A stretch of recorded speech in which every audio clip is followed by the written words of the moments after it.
this year. Okay. All right, we have a motion. Do I have a second? Second. All right, motion and second to carry over the 2025 officers to serve 2026. All those in favor acknowledge by saying aye. Aye. Any opposed? Hearing none, the motion carried. All right. Now, to new business. Item number 2 here is a variance from Article 4.3 regarding screening requirements located at 21 Elliott Place, submitted by Cornelius West. You have a staff report on that? I do. So as always, showing up on my screen. Showing up correct on my screen, is it not for you guys?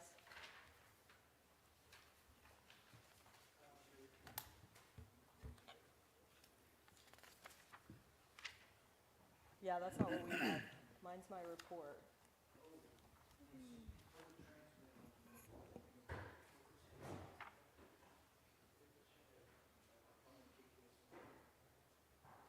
All right, well, while we're waiting on that, I can run through my first bit here, which is just reminding you guys the items that we have to look at when we're looking at a variance. The first of those is that the applicant demonstrates that special conditions and circumstances exist which are peculiar to the land, structure, or building involved, and which are not applicable to other lands. Please hold for just a second while he works on our computer. I don't, surprisingly. And you would think after all these years. Okay. He signed me out and signed in. Okay, I'll have to sign him out. okay, Sign back in as well. okay. Yeah, I think it made us restart. Sorry. No, okay.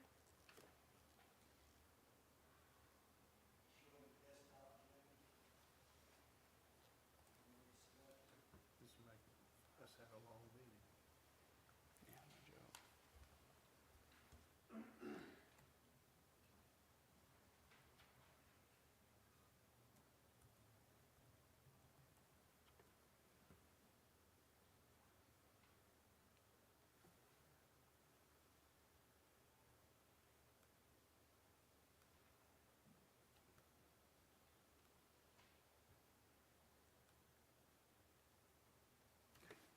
Perfect.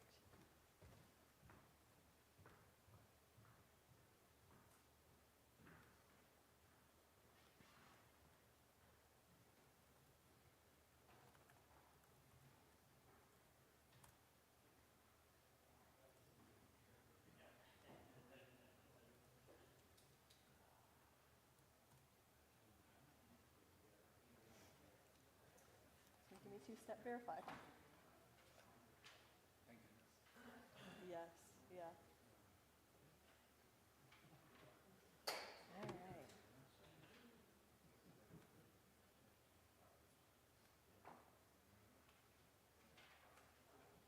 Got it now? No? Yeah, I'm logged in and it's showing.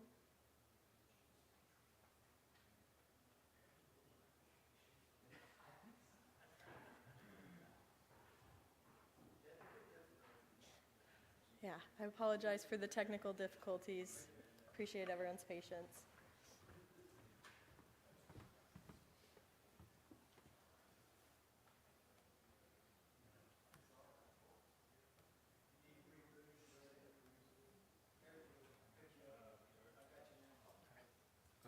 Yay, there we go. All right, sweet. Thank you to our IT department, and thank you everyone for your patience. All right, so the second item where I left off is that no non-conforming uses of neighboring land, structures, or buildings shall be considered grounds for issuance of the variance. Third, the Board of Adjustment shall further make a finding that the reasons set forth in the application justify the granting of the variance, and that the variance is the minimum variance that will make possible reasonable use of the land, building, or structure.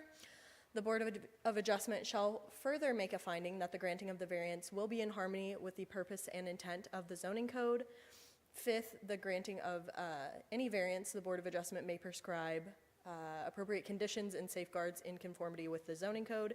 And then lastly, under no circumstance shall the Board of Adjustment grant a variance to allow a use not permissible under the terms of this code in the district involved. All right, so moving on to our first application. As stated, this is a variance at 21 Elliott Place. Existing conditions, this is within the Highway 7 interchange district. This is an existing vacant property that fronts North Arkansas Avenue and Elliott Place, which is a private road. It's the future home of a small coffee shop. It is a C2 highway commercial zoned property surrounded by other C2 zoned properties to the south and east, and an R4 zoned properties to the north and west. Surrounding uses include single-family homes, and mobile homes to the south and west, and then vacant properties to the north, and a car lot and vacant commercial structures to the east. So in our review, staff did want to note that we did have a few calls regarding this application, and we wanted to note that the variance only covers the fence shown in red on the northern property line. The rest of the site plan submitted by the applicant does meet all of our other planning requirements, and therefore no other applications are needed before the Board of Adjustment or Planning Commission.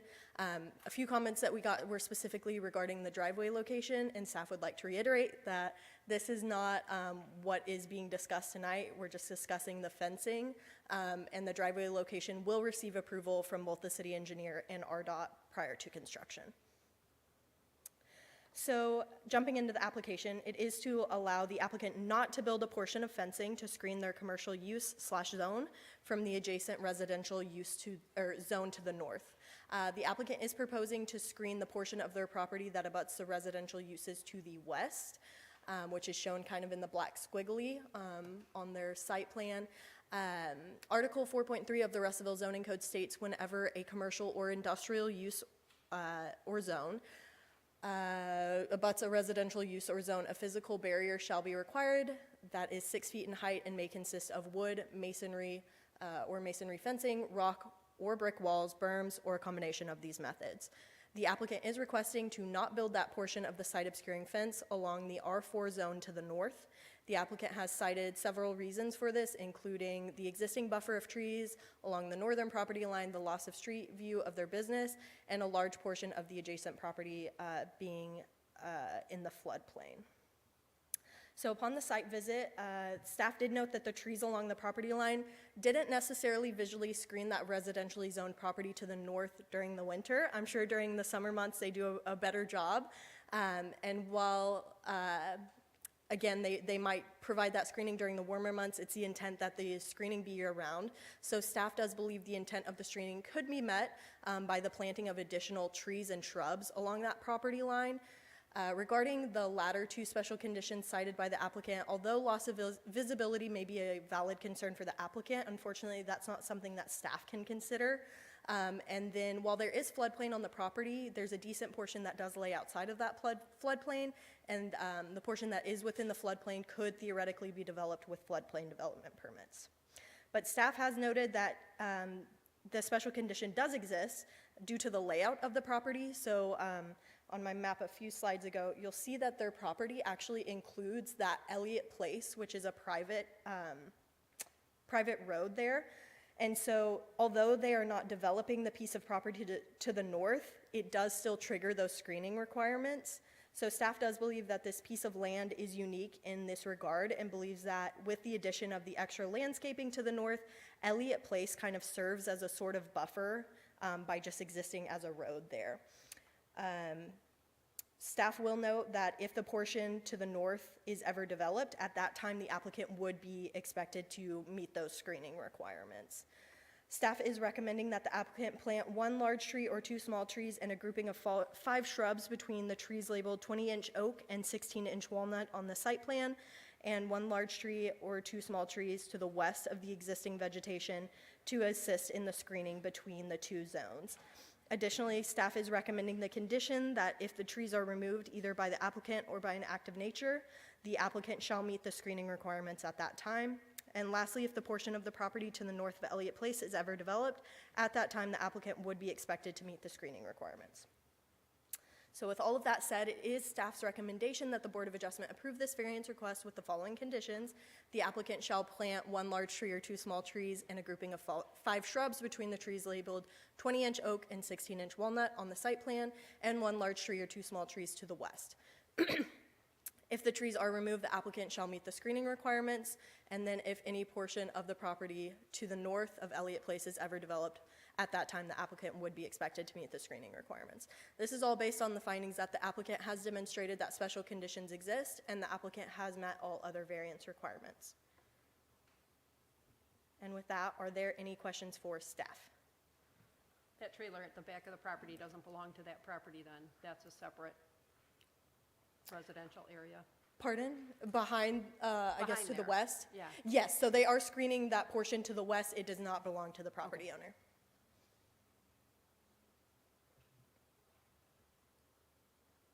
All right, if there's no other questions, I will say the applicant's here if you guys have any questions for him. Thank you. Thank you. We do have Jackson Jacobs.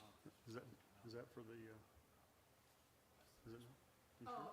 Yeah, so the applicant on this one is Cornelius West. Okay, Yeah, I think the applicant on item 3 wanted to speak. okay, they had it down too here, so, Yeah. okay, all right. All right. Okay, commissioners, got any questions?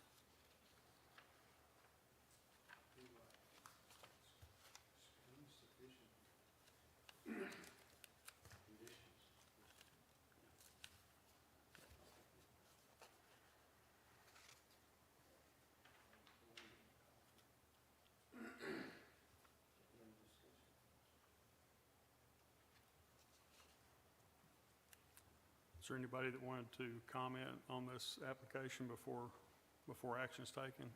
Anybody else have anything to add? All minds are clear? Okay. I move we approve the variance with the conditions listed. Okay. Second. All right, we have a motion and a second to approve this variance request as presented with the conditions. All those in favor acknowledge by saying aye. Aye. Aye. Any opposed? Hearing none, the motion carried. All right. All right. Item number 3, variance from Article 6.1.6 regarding driveway paving requirements located at 1016 Dowdy Loop, submitted by Jackson and Taylor Jacobs, which is who signed up to speak here today. So, Yes. Victoria, you got a staff report for us? Yes, so as stated, this is a variance at 1016 Dowdy Loop. The existing conditions, this is a location of a house that is currently under construction in the Marina Heights district. The lot on which the house is being built is a flag lot, which means it has a small 30-foot frontage along Dowdy Loop, and the main bulk of the lot is approximately 700 feet back from the road. The property and all surrounding properties are zoned R1 single-family residential, and all surrounding uses are single-family homes. The application is to allow an existing gravel driveway to continue to be used for a property that is currently being developed. The applicant does share that gravel driveway with multiple neighbors, but the applicant is the owner of the driveway, and the others utilize it via an access easement. The applicant is developing a new single-family home on the property. Article 6.1.6 requires that all driveways be paved with hard surface materials. There is, however, an exception for single-family residential driveways that are greater than 40 feet in length. This exception allows the developer to just pave the first 18 feet back from the right-of-way and allows the rest of the driveway to be gravel. So the applicant is requesting to not pave that 9-foot by 18-foot portion for their driveway. Staff has not found that special conditions were demonstrated or that special conditions exist. The applicant has stated 3 reasons for the variance, the first being that the gravel drive has been in existence and been utilized by the three neighbors before the development of this property. In their letter, the applicant does refer to the gravel drive as a private gravel road. Staff did want to note and clarify it's a private driveway rather than a private road that other property owners do utilize via that access easement. The drive has been allowed to remain as is because no improvements have been made to the property until now. Now that the property is being developed, the requirement is that the property come into compliance. Whether the gravel drive was existing or not, the requirement for the paved area would remain. The second reason the applicant has cited for the variance was that, quote, any major construction to the private drive that requires a curing process will make the other homeowners unable to access their homes. While staff does understand that this could cause a mild disruption in the other homeowners accessing their homes, in conversations with our Public Works Department, they stated work like this could be completed in an afternoon, and then per the Public Works Department, asphalt can be poured and rolled, and then it can be driven on really shortly after. The applicant's approved site plan for their current building permit did call out asphalt as a material for the driveway. And then while paving the driveway may take some coordination with the neighbors, the curing of the asphalt should not take longer than a work or school day. The third and final reason the applicant cited for the gravel driveway is it is existing and not causing any issues with Daddy Loop, making it unnecessary to pave at this time. While staff does understand that the gravel driveway is existing, again, it is the intent of the code as properties develop that they come into compliance with the code. The existing houses that utilize the driveway are not the owners of that driveway, and therefore it's not their responsibility to pave. That responsibility falls upon the applicant as they are the owner of the property and are currently developing. Additionally, the intent of this section of the code is to help with the longevity of our streets. Providing the 18-foot paved buffer reduces the amount of gravel that makes its way onto the street. This reduction of gravel slows down the deterioration of city streets and over time helps with the longevity of these streets. With that stated, staff is unable to make a recommendation of approval based on the findings below. The applicant has not demonstrated that special conditions exist, and the variance is not in line with the purpose or intent of the zoning code. That is my staff report. Any questions for me? I will say the applicant is here and does want to speak on it, but any questions for me at this time? Okay, thank you guys. Okay, Mr. Jacobs? Yeah, would you like to speak? You would state your name for the record once you get up there. My name is Jackson Jacobs. I am building the house on 1016 Dowdy Loop. As far as the variance for not the pavement on the 18-foot, I've talked to several of the neighbors. As far as a privacy thing, there's fear of paved frontage showing more people access. They never had any issues back there with anything. One of the neighbors is a plumber, so even a day or half a day, he's in and out with trailers for piping and stuff, so even a small amount of time would cause a major disruption for him, and he asked that I continue with this after I talked to him about it. It's also, I didn't get an opportunity to read through every bit of code that's changed before building, but it's a cost that was not prepared for as well, which it is what it is.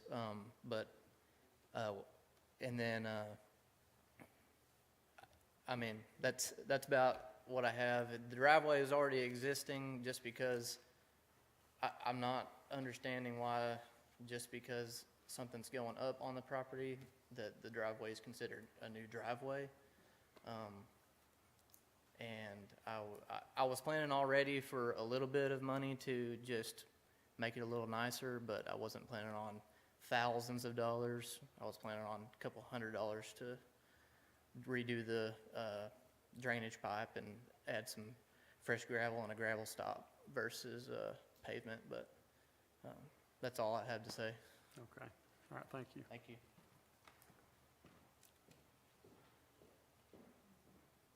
All right.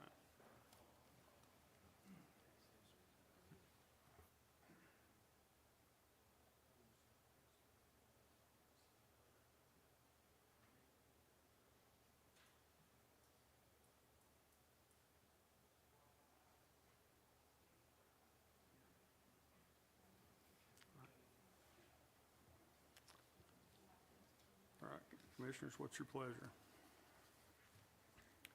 I make a motion to deny the request of the applicant. Okay. All right, we have a motion. Do I hear a second?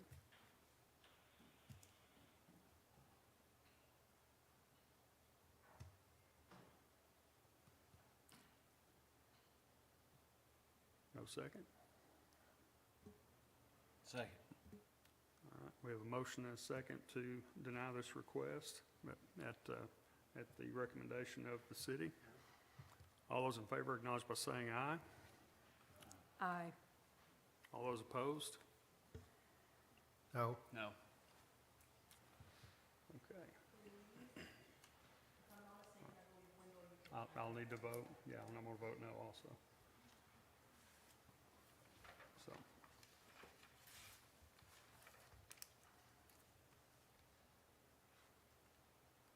All right. Item number 4. Yes, ma'am. If you guys want to approve it, another motion will have to be made for approval. You're right. Yes, You're sir. right, my bad. Thank you. Okay, all right. We got the same motion, same second, or you guys want to redo those? And go ahead and make that motion. No? We're going to need to vote on it again since I voted to deny it, so somebody else needs to I'm make the talking about motion. making the motion. We need to make the motion again and second it again to get it on the floor to vote. Well, I move that we approve the variance. Second. Okay, we have a motion and a second to approve the variance against the city's recommendation. All those in favor acknowledge by saying aye. Aye. No? No. No. Take roll. We'll take count on that. Miller. No. Stroud. Yes. Cothran. Yes, or no. Cummings. No. I mean, yes. Clear. No. 3-2. 3-2. All right. We have, we do have a, To clarify, Wendell, was your vote yes to approve the variance? my vote was for no, not to approve the variance. The way it was reverb out the second time is voting to approve it, and then they voted no. Okay, And so we had 3 no's and we had 2 yeses. okay. to approve it. So it failed again. It failed. Okay, okay, I just wanted It failed 3-2. All right. Anybody got any questions on that? Is that clear as mud? Okay.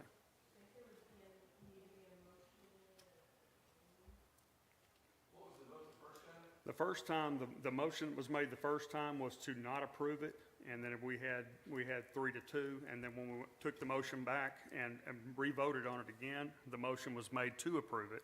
So we got the same vote, it was just worded different the second time. Three against and 2 for. On the first motion, though, it was 3 to approve. No, was it was 3 to, no. 2 to 3 2. deny. Yeah. Because the motion that was made was to deny it, or to, the first one was made to deny it, and then there was, That's right. it is denied, It's 3-2. denied. So, okay, Yes. so Wendell, you want to deny it. Your vote is to deny it. My vote is to deny it. Yeah. Okay, okay. Tie broken. Tie. Okay. It broke the tie. Okay.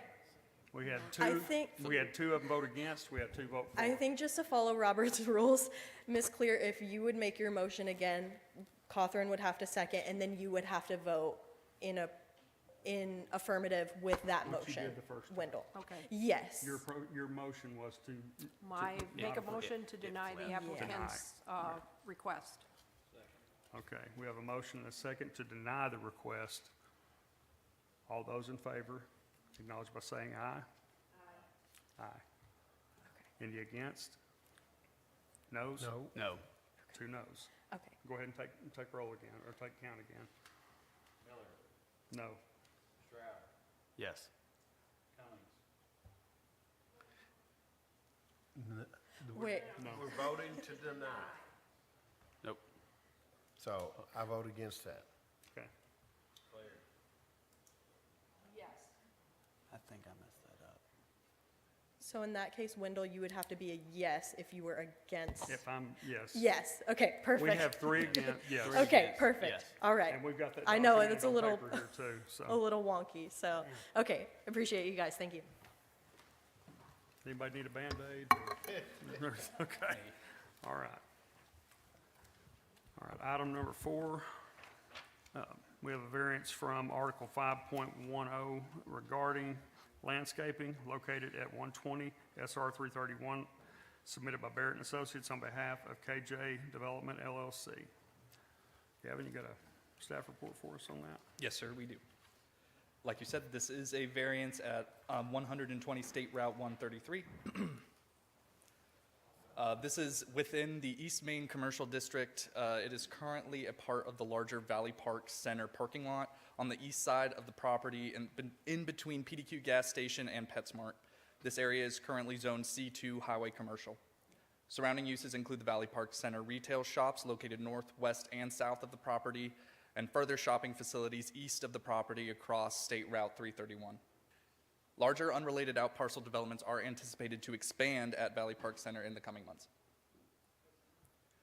This application is to forego the requirements laid out in Article 5.10 regarding landscape perimeter buffers. Applicant has pointed out that existing trees and foliage on the south and east sides of the property will be left standing, and parking lot islands with island landscaping, including trees, will be installed in an effort to provide shade and mitigate the impact of the request in this variance application. Staff would like to note that RDOT does not typically allow private planting within their right-of-way, even when required by city ordinances. These are just a couple of figures to delineate the location of the variance request, as well as the current landscaping plans as they stand, but submitted by the applicant to the planning department.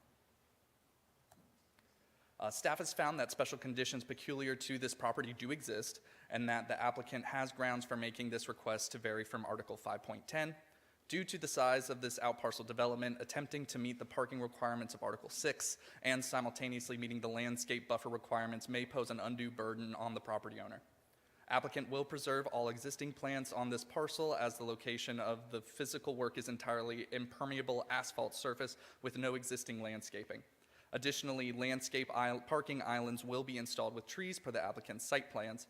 These 9 trees, in addition to the existing ones, will provide clear delineation of the property and add shade.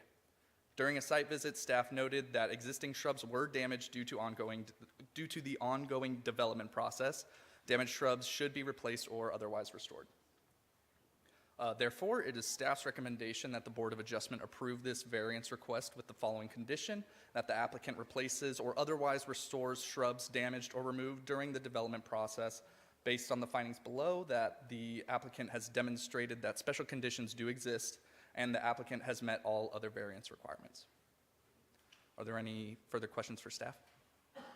You mentioned RDOT doesn't like to have trees planted, even if it's city ordinance or whatever. Mm-hmm. Is there, what is your response to that when they come to you with that? What's your reply? It's certainly suboptimal in a lot of cases when we have, development that's specifically going on a lot of the main arterials in Russellville are state highways, they're state jurisdiction, so it does create rub, but that's why we have this variance process, so that we can kind of hash that out. Right. Okay. All right. Guys. Dave, you got anything to add to that? Okay, so with this development, Dave Garza, Barrett and Associates, with this development, the RDOT situation is null and void because we're not in the right of way. The shrubs, the trees that we planted are on the private property. Woodmont is currently working on a 4-tenant building. Their concept is they want an open concept, and when people drive through, it looks like the whole thing is a mall or, strip center. And so they requested on this development that they keep that open concept to the north and to the west. And they didn't want it separated by an island and appear to be an out parcel like Hardee's and the other developments. So that's why we're here, is for that part. We are conforming to everything else. We are putting some trees in the islands. And then there is also Chick-fil-A that's coming in, and they have a portion of the same thing, an open concept on the east side where they're moving their drive-through to the north. So they may be coming before you when they get ready. I'm not sure. They're still working with staff. But that's the process with Woodmont. They like to see the parking lots open when it can, and so that's why we're asking for the variance. Do you know if that drive behind Chick-fil-A is gonna be closed? The drive-through? Yes.